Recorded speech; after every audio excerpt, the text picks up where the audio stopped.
विद्यार्थी मित्रों नमो नमः। बाल जूनियर क्लासेज में आपका स्वागत है। विद्यार्थी मित्रों, आज हम अव्यय के बारे में पढ़ेंगे जो हर वाक्य में आता है और हमको समझ में नहीं आता इसको क्या बोलते हैं। उसको हम जानने के लिए आपको अव्यय शब्द पढ़ा रहे हैं। ध्यान से देखें, अपने ज्ञान को और वर्धन करें। अव्यय या अविचारी शब्द कहते हैं जिसमें जिस वाक्य में अव्यय होता है वो तो घटता बढ़ता नहीं है, वो हमको अनुवाद में भी लिखना पड़ता है, वो अस्थाई रहता है। अब हम देखते हैं अव्यय की परिभाषा। अव्यय का शाब्दिक है आधन व्यय, जो व्यय न हो उसे अव्यय कहते हैं और दूसरे भाषा में इसे अविकारी शब्द भी कहते हैं। समझ में आया? अब इसको संस्कृत श्लोक के माध्यम से देखते हैं। सादृशम त्रिषु लिंगे सर्वाश्च विभिक्तेषु वचनेश्च सर्वेश यन व्ययति तद व्ययम। जो सभी लिंगों में, सभी वचनों में और सातों विभक्तियों में, सभी वचनों में सातों विभक्तियों में सर्वेश यन समान रूप से रहता है उसे अव्यय कहते हैं। अब हम इसका परिभाषित रूप में लिख देते हैं। जो सभी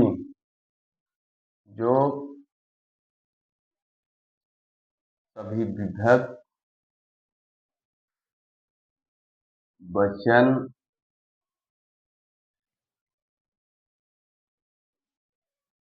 और लिंगों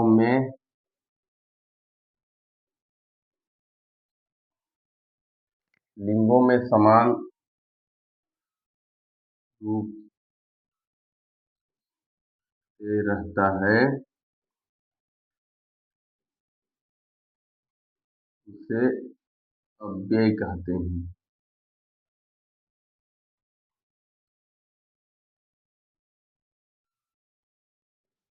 उसे क्या कहते हैं? अव्यय कहते हैं। जो सभी विभक्त वचन और लिंगों में समान रूप से रहता है उसे अव्यय कहते हैं।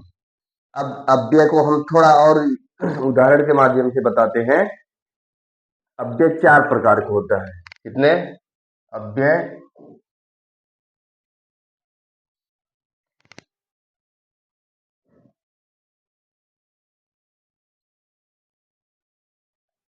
अव्यय 4 प्रकार के होते हैं।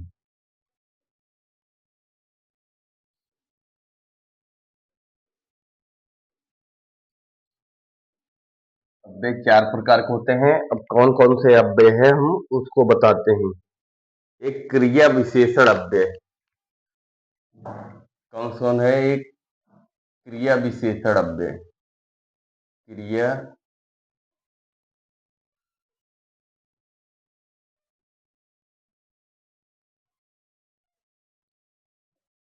एक हो गया क्रिया विशेषण अव्यय और दूसरा हो गया संबंध बोधक अव्यय।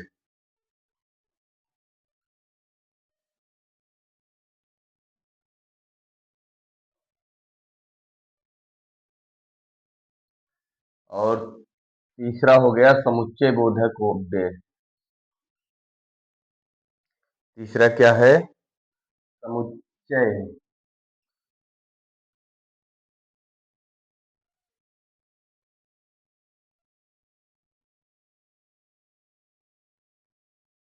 और चौथा हो गया क्रिया विशेषण अव्यय, संबंध बोधक अव्यय, समुच्चय बोधक अव्यय और विस्मय बोधक अव्यय।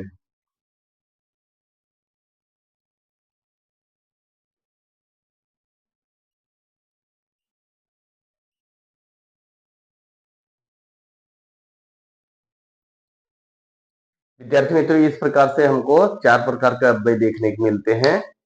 अब अव्यय के उदाहरण के माध्यम से हम बताते हैं। आपको सिर्फ यही जानना है अव्यय क्या है। अव्यय कहीं पूछा जाता है तो अव्यय क्या है उसको हमको जानना होता है। अब क्रिया विशेषण अव्यय में देखते हैं, जो क्रिया की विशेषता बताता है। जो क्रिया की विशेष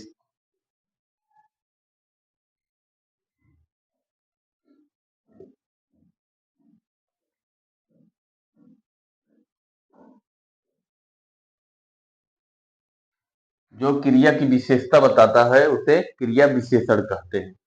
अब प्रश्न होता है क्रिया क्या है?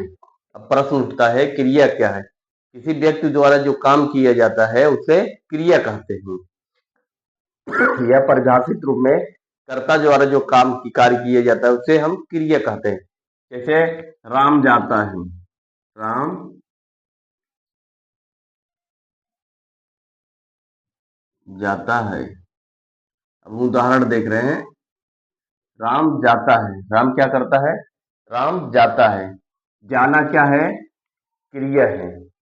अब इसमें अव्यय क्या है? राम धीरे धीरे जाता है। राम धीरे धीरे जाता है। राम धीरे धीरे जाता है। धीरे धीरे क्या है? हमारा अव्यय है। अब समझ में आया? अव्यय क्या है? ये क्रिया की विशेषता बता रहा है।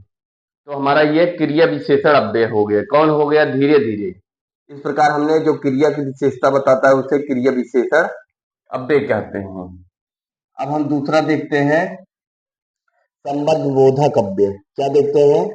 संबंध बोधक अव्यय। इसमें संज्ञा और सर्वनाम का संबंध बताता है। इसमें क्या है? संबंध बोधक अव्यय संज्ञा और सर्वनाम का संबंध बताता है। संज्ञा और सर्वनाम का संबंध बताता है। संज्ञा और सर्वनाम का संबंध बताता है उसे संबंध बोधक अव्यय कहते हैं। जो संज्ञा और सर्वनाम का संबंध बताता है उसे संबंध बोधक अव्यय कहते हैं। अब उदाहरण देख लेते हैं हम।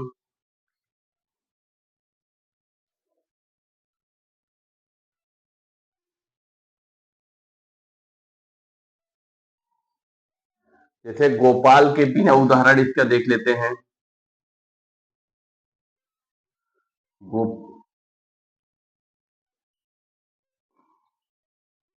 गोपाल के बिना मैं नहीं जाऊंगा। गोपाल के बिना मैं नहीं जाऊंगा। यहाँ मैं क्या है? गोपाल के बिना। ये बिना क्या है? ये अव्यय है। गोपाल के बिना मैं नहीं जाऊंगा। ठीक है? ये संज्ञा है, ये संज्ञा है, ये सर्वनाम है। गोपाल के बिना मैं नहीं जाऊंगा, इसका मतलब है कि यह बिना अव्यय है। अब समझ में आया? अब हो गया समुच्चय बोधक अव्यय। अब हम तीसरा देखते हैं, समुच्चय बोधक।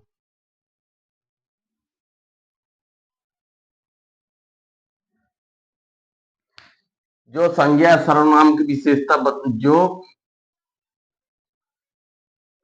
संज्ञा और सर्वनाम की विशेषता न बताकर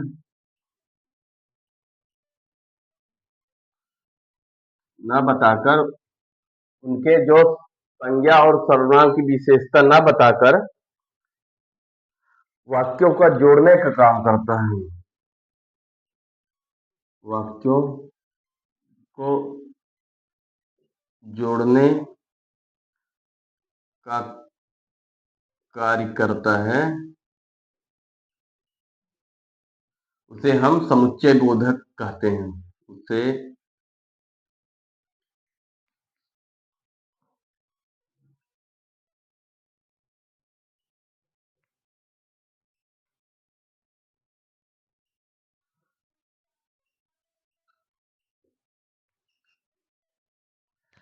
जो संज्ञा जो संज्ञा और सर्वनाम की विशेषता न बताकर वाक्यों को जोड़ने का कार्य करता है उसे हम समुच्चय बोधक अव्यय कहते हैं। अब समुच्चय बोधक अव्यय को हम उदाहरण के माध्यम से देख लेते हैं।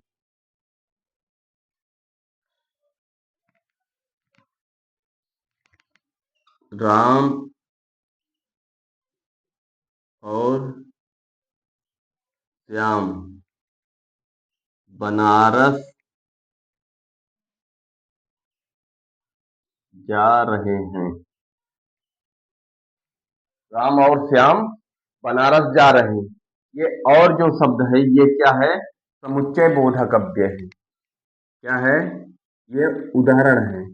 राम और जो और लगा है दो व्यक्तियों के बीच का जोड़ने का कार्य कर रहा है। यह क्या है? समुच्चय बोधक अव्यय। अब हम विस्मय बोधक, अंतिम है विस्मय बोधक के बारे में समझ लेते हैं। विस्मय बोधक,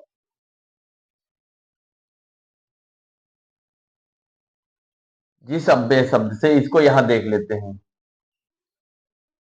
जिस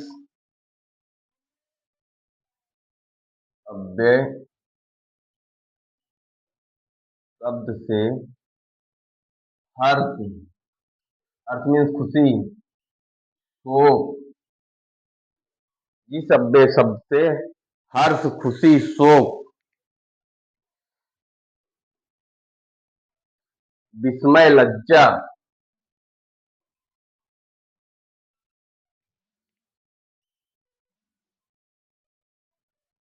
विस्मय, लज्जा, ग्लानि, आदि मनोभाव पैदा हो। ग्लानि,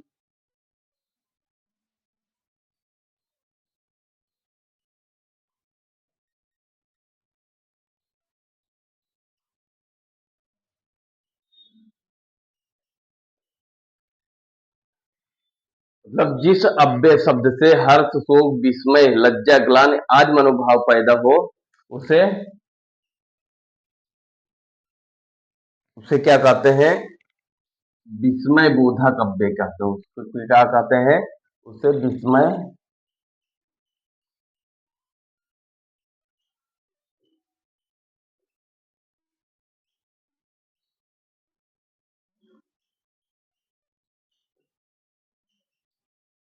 उसे क्या कहते हैं? विस्मय बोधक अव्यय कहते हैं। अब हम उदाहरण के माध्यम से देख लेते हैं।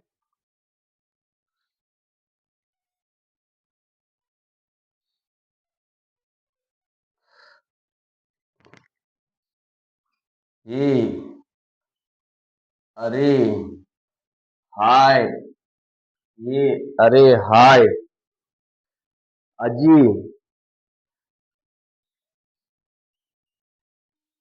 अजी, बाप रे, बाप रे, इस प्रकार के शब्द को हम क्या विस्मय बोधक अव्यय कहते हैं। ओके मित्रों, इस प्रकार में हमने क्या पढ़ा? अव्यय के बारे में पढ़ा। अव्यय में क्रिया विशेष चार प्रकार के होते हैं। क्रिया विशेषण अव्यय, संबंध बोधक अव्यय, समुच्चय बोधक अव्यय, विस्मय बोधक अव्यय। इस प्रकार हमने अव्यय के बारे में बताया। इसके बाद हम संस्कृत में स्वर व्यंजन के बारे में बताऊंगा, फिर उसके संधि के बारे में बताऊंगा। और तब तक इंतजार करें। तब तक के लिए नमो नमः विद्यार्थी मित्रों।